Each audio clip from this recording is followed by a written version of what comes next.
Thank you, Mr. Chairman. I'd like to thank Dr. Trenchell and Mr. Lyons for your leadership in this community. You're doing a great job going to visit that hospital.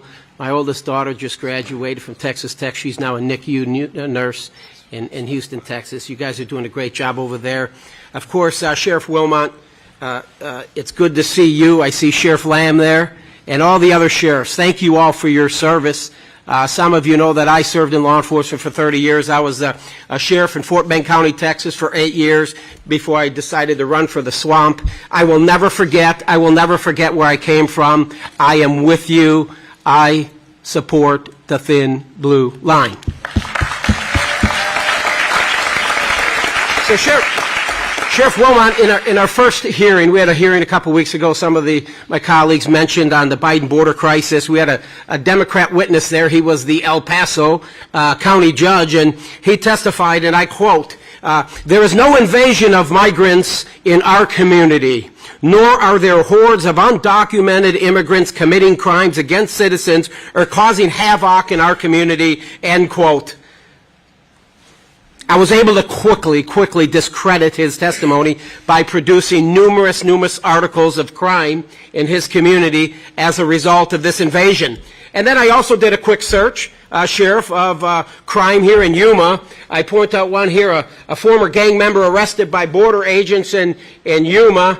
This guy was a gang member, convicted felon, been arrested by border agents in Yuma. An illegal immigrant was arrested for entering U.S. from Mexico.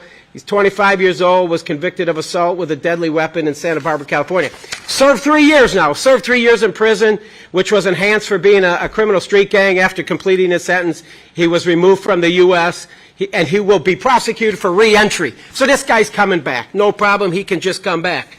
I highlight this guy here. He's the alleged migrant killer arrested after a 4-month run. Sheriff, you mentioned this guy in some of your testimony. He killed, I guess, somebody on his way up here. Folks, you don't want this guy to be your neighbor. You don't want this guy in your neighborhood at all. Just another guy, and this was here on January 17th of 2023. You arrested him 4 months later at the Yuma County Detention Facility for second-degree murder after having been arrested by border agents for trying to come back into the U.S. This child molester here, he was caught hiding in the brush. Again, February 17, 2022. He was a child abuser, convicted child abuser from Honduras. You arrested him, took him to Yuma here for processing, looked at his record, Montgomery County, Maryland Circuit, convicted Vargas in December of 2009. First and second degree child abuse of fracturing the skull of a newborn while babysitting for his girlfriend. He got 7 years, served 7 of the 25 years in Maryland before being placed on supervisory probation. Removed to Honduras in 2018, and now here he is coming back. And this just goes on and on. 1,400 border crossers charged with coming back, re-entry. It just goes on. Sheriff, I want to ask you the same question I asked our former witness.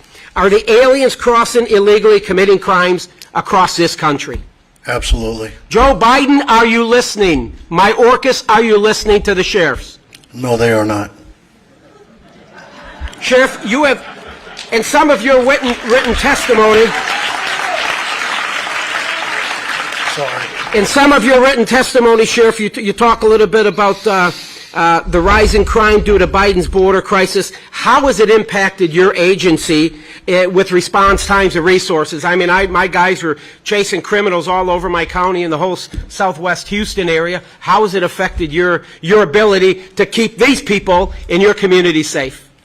Thank you for the question, sir. In regards to our response times, when we have to respond out and do a rescue out in the desert, which is about 40 or 50 miles away from civilization, that ties up our resources from doing their normal service delivery to the community that we serve. When we're processing the crime scenes out in the desert, when we're investigating the calls of the thefts, the burglaries, the rapes, the delayed rapes and robberies that happen to some of the immigrants coming to the border that we have to handle, it taxes your resources and otherwise takes away our ability to do the proactive enforcement versus reactive. And what we all know in this room, what we all have witnessed under former President Donald J. Trump, the greatest president in my lifetime, that border crossings are down, yes. Yes. Border crossings were down, and our country was proud to uphold the rule of law. When you look at our United States Constitution, and you see that it's the federal government's responsibility to secure our southern borders. We could talk about it. I sent a letter to Biden calling him to invoke that guarantee clause. And if you don't understand, if you look at Article 4, Section 4, there's an invasion clause, folks, and I'll just read for the United States shall guarantee to every state in this union a republic form of government and shall protect each of them against invasion. We are being invaded, yes? Article 1, Section 10, State Self-Defense Clause, reserves to the states the sovereign power to repeal an invasion and defend their citizenry from the overwhelming and imminent danger. Your Attorney General is doing a hell of a job. Our Attorney General is doing well as well in Texas, trying to invoke it. But let's just say this. The American people are the victims here. We are the victims. We must take the fight to the cartels, to the enemy, and we must use extreme prejudice to eliminate them off the face of the earth. I yield back. Gentleman from South Carolina is recognized. Mr. Fry. Thank you, Mr. Chairman. It's good to be here. I appreciate you, Chairman, holding this hearing right here at the center of our border crisis. To the good people of Yuma, thank you for having us. Thank you for showing us. I'm a freshman, so this has been incredibly eye-opening for me. You know, Mr. Chairman, I remember my first committee hearing this year, first one ever, when the ranking member said that we were imagining a border crisis. My first question to the good people of Yuma, are you imagining a border crisis? Is the border secure here in Yuma? Has the border gotten worse under President Biden? And final question, do you think this administration has faithfully executed their obligation to secure that border? No. We got a hell no. Thank you to the panel. From the short time we've been here in Yuma, one thing is very crystal clear to me, and is that President Biden's open door, open border policy is an abject failure to the people of this country. We have seen firsthand the prioritization by this administration of illegal immigrants over the people of America.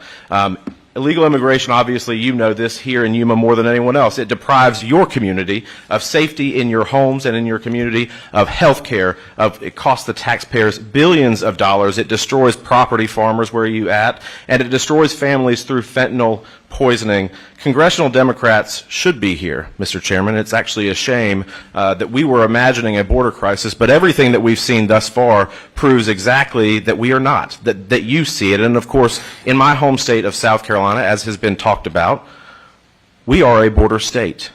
Myrtle Beach is not just famous for its beaches and Chinese spy balloons. It also has record fentanyl overdoses that happen year after year. The first question to the sheriff, what federal policies were in place under the prior administration that really helped, in your opinion, secure that border? You know, and I thank you for that question, because I also told Secretary Mayorkas the same thing. The Operation Streamline was, and that was 100% prosecution for anybody that entered this country between a port of entry and denied them the access. Would you say that the Biden administration has been able to control the cartels in 2 years? No, sir. What policies do you think promote or enable the cartels to act more freely across the border or even in our country? Well, when they removed the migrant protection protocols that were put into place, plus Operation Streamline, and they got away from any kind of prosecution at all, that just enabled the cartels to do what they're doing today, and they continue to escalate in their capabilities. Mr. Lyons, you tweeted back in January that the border was 100% not secure, that it was wide open. Do you believe that still to be the case? Yes, sir. Okay. And in both you and the sheriff's experience, what are you seeing from real-world impacts that you're hearing from people out here in the community that are happening from a crime perspective or a cartel perspective in their homes or neighborhoods? We've had some home invasions. Those were few and far between, just because Border Patrol has been able to interdict. Yesterday morning, one of the farmers you heard from this morning testified that his daughter was returning home from feeding her 4-H project, and was almost hit by a van full of people being smuggled across the border. So we continue to see those types of instances. He's had 2 of those experiences in the last 6 months. One of the things that I apologize, but I should have addressed when Mr. Klein asked, but it's been a negative impact in our community, is the ability of 911 services to respond adequately. And that's been a severe challenge. I met with the first responders from every group in Yuma, and they shared with me their concern or the ability to be able to respond when they continue to receive a high volume of 911 calls from the border. Now, not all of those people were actually looking for medical assistance. They were simply tired of waiting to be processed because they had somewhere to go and someplace to be. So that has affected the people of this community. And I was absolutely blown away to hear them tell me that. They do not care about the value of life, and that is something directly related to the cartels. Sheriff, what instances have you heard from the residents here in Yuma of crime or cartel activity? Talk about that. Have you heard these similar instances? Absolutely, sir, and you can refer to my document that I submitted as well. My jail already this last year had over 55 individuals booked into custody that had entered this country illegally and committed sexploitation of minors, the trespassing, the smuggling of narcotics, not only for use but for sale and trade. That's the majority of what I have in my jail right now for those kind of offenses. Mr. Fry, over at Amberley's place, our youngest victim coming in for a sexual assault was 10 years old. The challenge is that we don't know in which country it occurred and by whom. So we're able to collect the data, but because of jurisdictional challenges, there's no one to prosecute. So a 10-year-old was violated by someone under cartel control or by the cartel itself. And just here at Morales Dam, Congressman Biggs and I have had the opportunity to walk around and pick up Plan B, and that was an area commonly referred to as the rape tree. So many people coming across were victims of the cartel where they exacted that last price and denied them their dignity. Thank you to the panel for being here. Mr. Chairman, I yield back. Thank you, gentlemen.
Never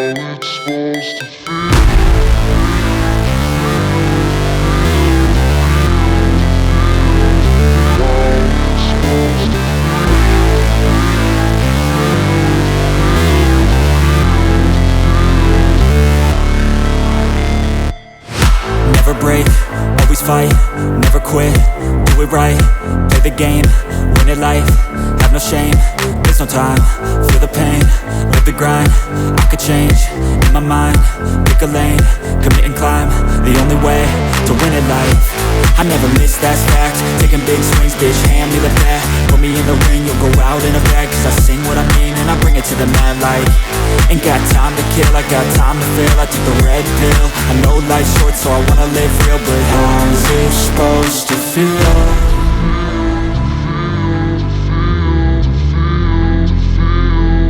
How's it supposed to feel?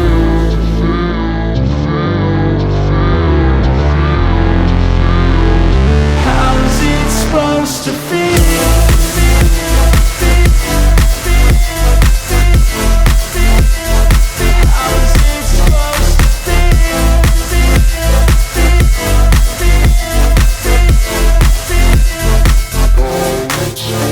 They wanna say my name, but they holding back. They wanna say they hate, but they know it's cap. I ain't play no games, I just do that's fact. And I don't feel no shame, it's a mood you lack. I go crazy, nah bitch I ain't lazy. Track after track, I work on this shit daily. Pass me the jack, right as fuel, got me hazy. About to unpack all these things I've been chasing. I've got visions in my head, like memories after death. To be a legend instead of something you can forget. I'm living up every breath, I'd rather lead than be led. I'll fill the seats as I spread with every word that I've said.